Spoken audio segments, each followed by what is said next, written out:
Hello, fiendlings, how the hell are ya? I finished the last read-through of the new novel and have dispatched it to my beta readers.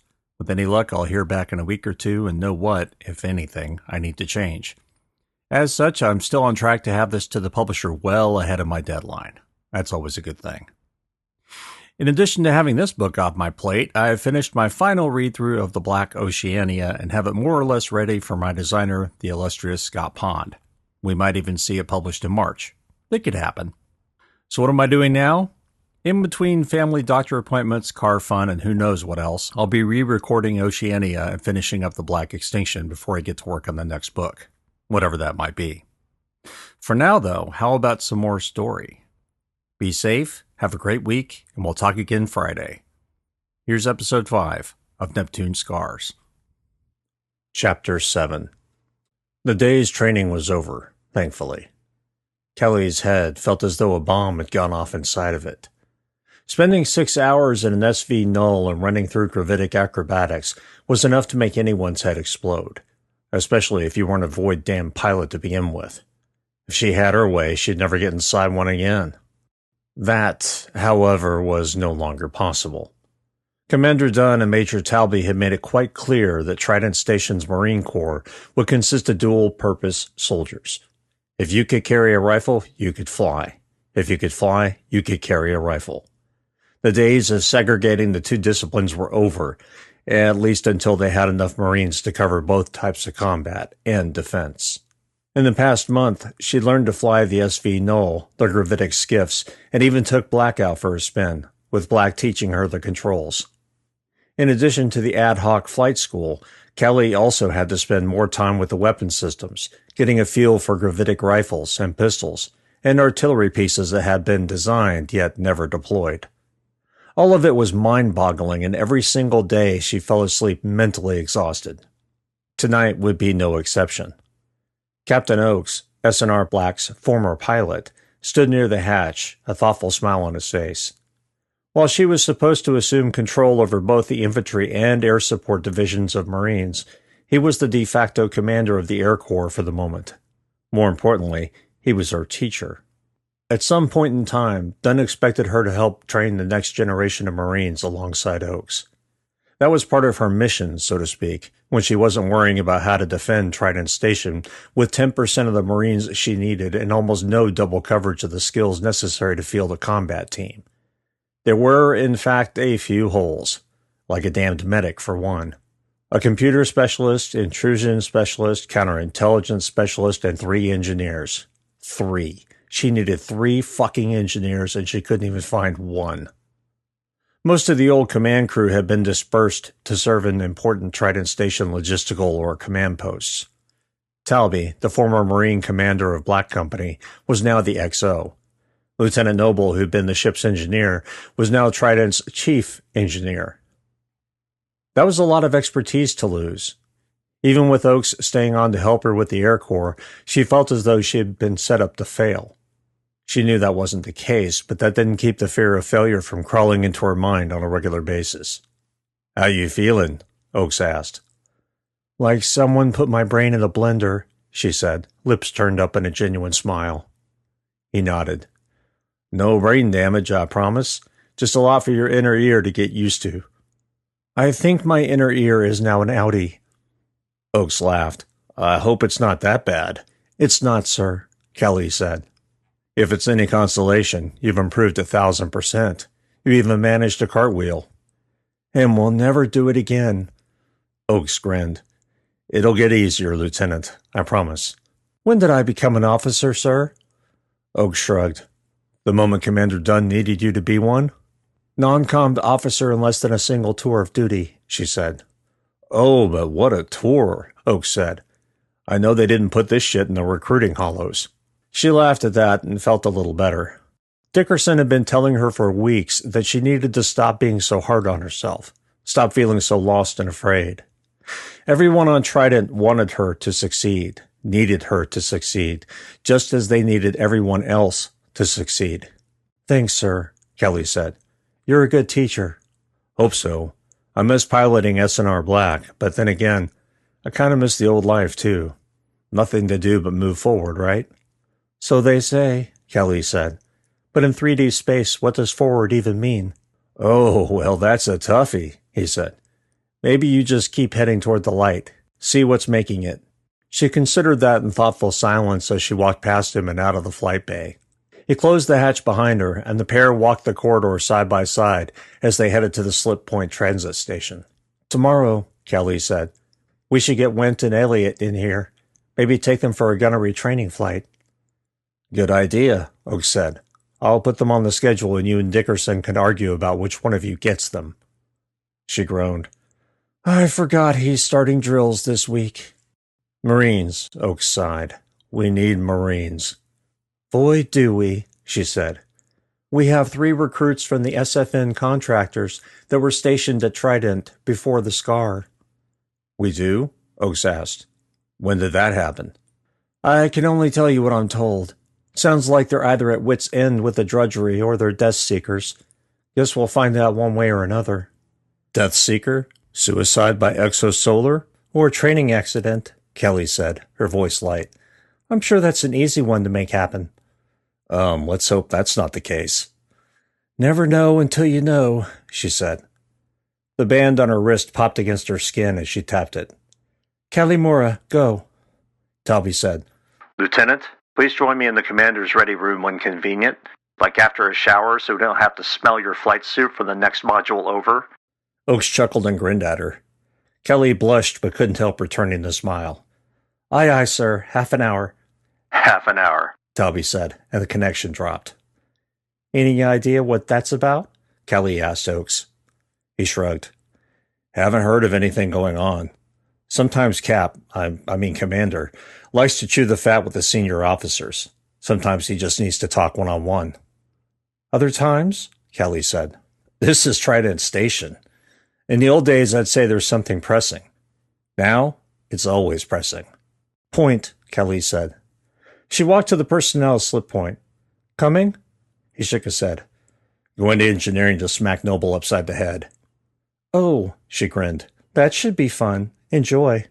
I will, he said, and walked down the road to the tube at the end. Kelly stepped inside the slip point, and her body immediately began rising into the tube. After 30 seconds, she was past the sheaths connecting the slip point network and flying with Neptune, filling most of her view through the transparent metal. She hadn't seen Dickerson since breakfast. She'd hoped he'd be in their cabin taking a break, but no such luck. He was probably in the domes again, or maybe working with Murdoch, trying to train the stupid out of him. Boyd knew that was a full-time job. When she stepped through the hatchway onto the bridge, she nodded at Copenhaver, who stood at the tactical console.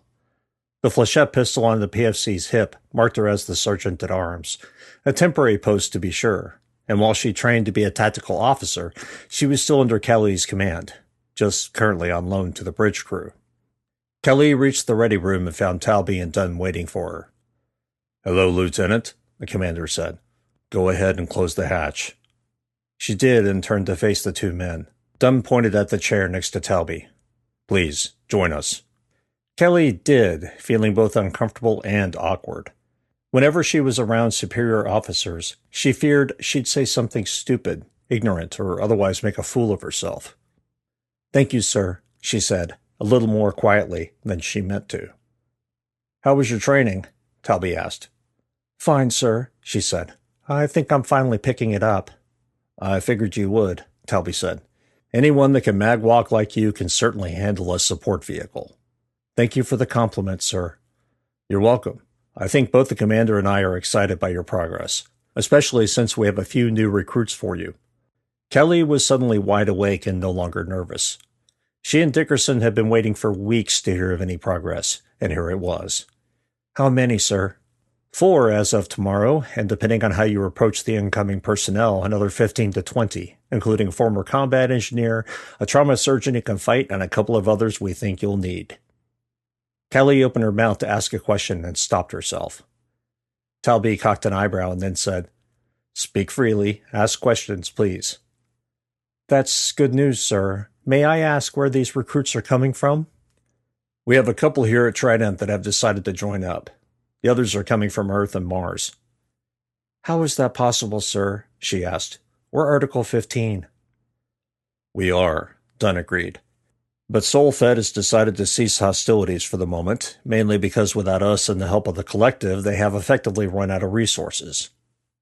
Ah, Kelly said. Now it makes sense. Does that mean we're no longer Article 15? Wouldn't go that far, Talby said. If they ever drop that, we'll let you know. I don't really care much one way or the other. Why's that? Dunn asked. Trident is my home, sir. There's nothing for me in system. A silence fell over the room, and after a few beats, Kelly realized how gung-ho stupid that sentence sounded. At the same time, it was true, wasn't it? She didn't and hadn't planned on speaking with her family ever again. Her friends had either written her off when she joined the SFMC, or had been lost to the mines or the promises of the Belt. She dreamed of one day visiting Earth, but what was the point now? Glad you feel that way, Dunn said. I really don't know that they will ever resend it. And like you, I've no intention of ever traveling in system again. That said, I feel disrespected and don't appreciate being dishonored by the very people we fought and died for. He took a beat to get control of himself. Regardless, they will still shoot at us on sight. Confused, Kelly said, Then how can we be sure the recruits we're getting aren't spies and saboteurs? Spies is a laugh, Talby said. But you're right to be concerned about the latter. However, the collective themselves vetted this list. Unless I'm mistaken, they called a large number of applicants before presenting the list to us. She grinned. I'll bet Soulfed loved that, sir. I'm sure they did, Tubby agreed. Do we know what vetted actually means in this context, sir? Kelly asked. Dunn frowned. What do you mean? She looked from Talby and back to Dunn. I mean, what criteria did they use to reject or include potential immigrants? Hadn't considered that, Talby said. He looked over at Dunn. Any idea, sir? Dunn shook his head. They didn't say and I didn't ask. Although now I'm wishing I had. We have files on everyone that's slotted to join us, Talby said. If there's someone that we think is a no-go, then we'll make that known to the collective. Doesn't mean they'll listen, Dunn said. We're kind of stuck with what they send us, at least for now. The trio will closely monitor any new arrivals for a period of 3 solar months. At that time, we'll make the decision on who goes or stays. Or who ends up getting spaced, Talby said. Aye, sir, Kelly said. So your orders are to look over the files and help us decide what to do with these people, how to train them, and whether or not you think they're suitable, Talby said. We don't want to saddle you with broken gear, so to speak, but you'll have to remember, this is what we have available. Broken gear, she thought. What a way to refer to people. Aye, sir, she said. The list is in your inbox, and Portunas will be more than happy to answer any questions you have or put together inquiries for SoulNet. Pardon me for asking, sir, but is Gunny Dickerson aware of any of this? No, Talby said. If you wish to discuss this with him, then by all means feel free. I think you should rely on his expertise and even Went or Elliot if you need assistance in ferreting out what to do. Use the experienced jarheads as much as you can. Aye, sir, she said with a grin. You have any questions for us, Lieutenant? Dunn asked. No, sir, but I'm sure I will once I get to work. And when you need answers, Talby said, let me know. Chapter 9. The holo display had its usual staticky blue background, but the text and pictures on it were easy to see. Dickerson stood and leaned against the bulkhead, a snack bar held in one meaty hand. His naked left side bore dozens of whitish scars from the limb replacement, as well as radiation burns. Rather than allow the bio-nannies to replace the scars with fresh, undamaged flesh, he'd chosen to keep them. When Kelly heard he was going to keep the scars, she asked him one night after they'd made love exactly why. He'd simply told her he didn't think it was a big deal, when in fact, it was a big deal. He hadn't been sleeping well before the surgery, but not because of the artificial limb itching while he awaited a cloned leg, and certainly not because he was nervous about Callie or his new position, although those things certainly caused some stress. But it was Carb, all about Carb. His former lover, his late friend, his drinking buddy, his fellow conspirator and dumb shit, and his erstwhile protector when the officers wanted his ass. She was gone, and he hadn't even gotten to say goodbye. For the first few weeks, he dreamed of her in that skiff cockpit, her options winnowed down to 2 things, kill herself, or be killed.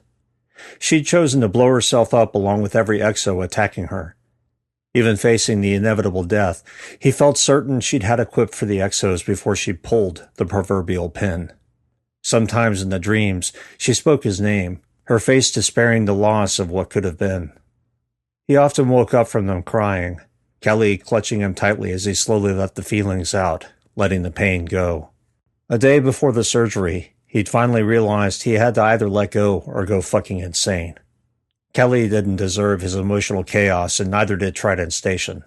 He vowed to change. Carb still visited from time to time, but she smiled now, as though she were thanking him for going forward and not forgetting. The scars were to keep from forgetting, a testament to the battle which had killed her and so many others, and, more importantly, to remember that he was still alive, still fucking here. Whenever he felt anxious and he wasn't in a suit, he rubbed those scars, felt every contour of tortured flesh beneath his fingers, and the anxiety disappeared. Too bad he couldn't do it in a suit. Callie sat on the edge of their generously sized bed, a robe covering her naked body. Good thing, too. Otherwise, he'd be ready for round 3.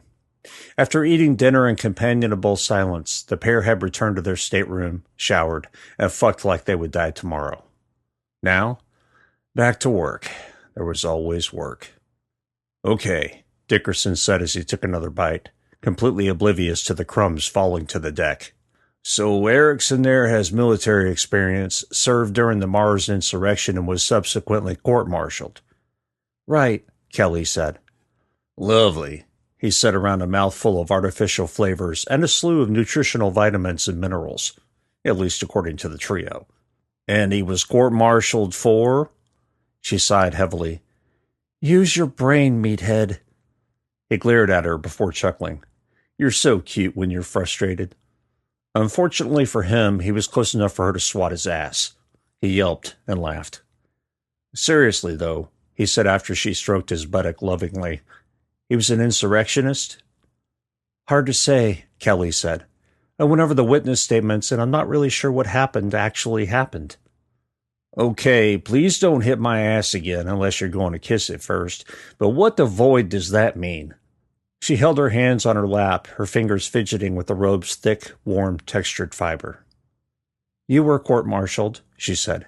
How many witness statements were given against you? He grinned. One, the one that mattered. Of course, Gunny Cartwright. Right, he said. After he said what he said, that was that. They busted me a rank and eventually shipped my sorry ass out here. Well, after the satellite war, anyway. Okay, but in this case, there were a dozen soul-fed witnesses and 5 convicted insurrectionists. The stories don't match at all in places, and they sent him to Mariner Valley anyway. Mariner Valley Prison exclusively housed enemies of the state and court-martialed military personnel. Dickerson was thankful he hadn't ended up there. He probably wouldn't even be alive. Tough to know about that without talking to him, Dickerson said. What are his marks? She gestured at the holo-display and a new list of items appeared. Marksman, explosives, and counter-intel, Dickerson said. That last bothers me a lot. Me too, Kelly said. Unless the collective wants to share some classified information, I don't think we'll have any idea one way or the other. And, he said, you're assuming the records could be trusted anyway. Point. Like you said, without talking to him, no way to know. What do you think? Dickerson pursed his lips and thought of what Gunny Cartwright would say. Probably something about giving people second chances, and that if they fuck that up, you put them down, in whatever context that happened to be. He missed Gunny Cartwright. Thinking we interview him at the very least, we might get our answers pretty quickly, he said. Agreed. Now, this is the last one. Thank the void, he muttered. Shut up, she growled. He snapped a salute, his junk waving like a flag. Aye, aye, sir. Will you please act like a gunnery sergeant for 5 minutes? He frowned. Thought I just did? You're hopeless, she said and gestured at the screen. The display flipped and Dickerson finished the bar as he read the summary Callie had prepared. And here is Pavarti. You have got to be kidding me, he said when he finished reading. She resigned the commission to have a family? He continued reading, the smirk on his face dissolving. Shit. Yeah, Kelly said. She has no family now, all dead, even the extended. Cracking a dome will do that. She spent 6 weeks in the med bay and her entire family got to be cremated. She's lucky to be alive. Dickerson whistled. Damn, and she wants to join up with us?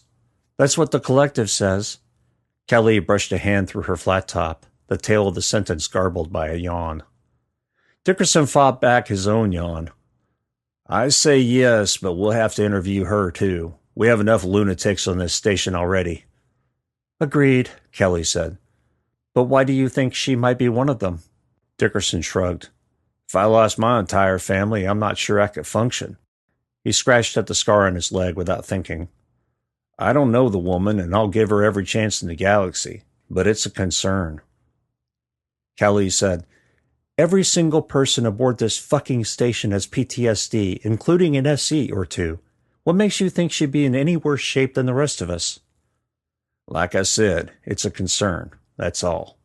Kelly stared at him for a moment, a question in her eyes, but she didn't voice it. Dickerson noticed it too.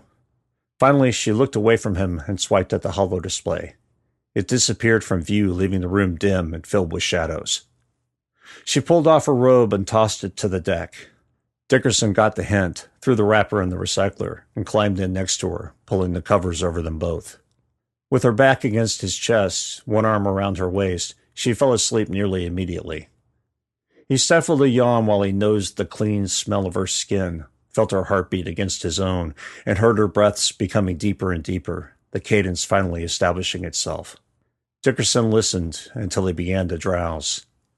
They slept like that all night.